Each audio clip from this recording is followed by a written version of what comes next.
If I was going with a bunch of young men and women on a bus and we drove by a beautiful mansion, it's just a gorgeous house on top of a hill. On the other side there's the ocean.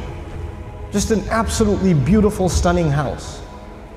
And the driveway into the house, there's a gorgeous car parked outside.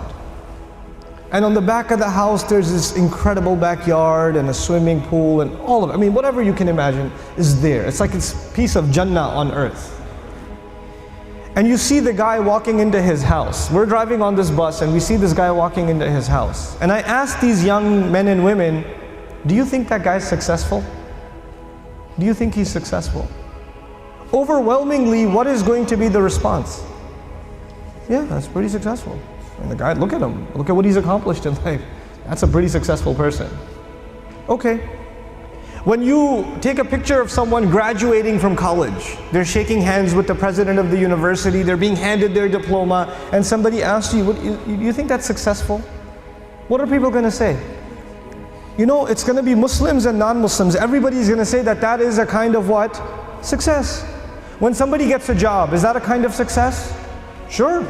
We congratulate people when they get a job. When somebody buys a house, when somebody starts a business, when somebody gets a new car, when somebody gets married, when people accomplish things in life, then we celebrate them because these are different kinds of small and big successes. Isn't that true? So the bus keeps driving and we see a man, a homeless man, who's living in a cardboard box on the street. And he looks like he's wearing clothes from a couple of years. And you don't want to go close to him because of the smell. And I ask my students, do you think that guy's successful?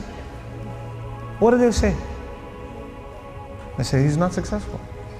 Now imagine if I was riding in this bus, but in this bus there were not Muslim boys and girls, but they were Christian boys and girls, or Jewish boys and girls, or atheist boys and girls, or agnos boys and girls, or Buddhist boys and girls. And I asked them the same exact question. Do you think their answers would be the same?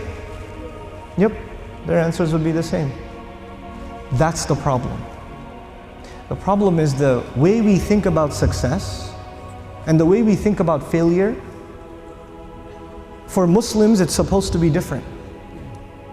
All human beings can see it a certain way, that's fine. They have the apparent view of success and failure. But us, Muslims, Allah has given us clearer glasses. And once you look at reality through these glasses, you see something other people cannot see. You see something other people cannot see. So when you put those glasses on, then you start thinking about the Book of Allah and you realize that one of the most beautiful, captivating, magnificent homes that was ever built was the castle of Fir'aun. It was one of the most amazing homes ever built. And if our bus was driving by the castle of Fir'aun and he was walking into his house and I asked my Muslim children, is that successful? Is that guy successful? What would their answer be? Fir'aun is not successful. He's one of the worst losers in all of human history. Isn't that the case? What was the second kind of person we ran into? There was one guy walking into a mansion. What was the other guy? It was a homeless guy. Okay. Ibrahim alayhi salam was kicked out of his house. He was told to leave the house. So he's homeless. Well, was he successful? He was. Actually, he's one of the most successful human beings that ever lived. Now the Quran is teaching me that a homeless man is successful and an incredibly wealthy man is what? A failure. You know what the Quran is teaching me? The Quran is teaching me that success has nothing to do with wealth. And failure has nothing to do with poverty. Success and failure are different concepts for us than they are for everybody else.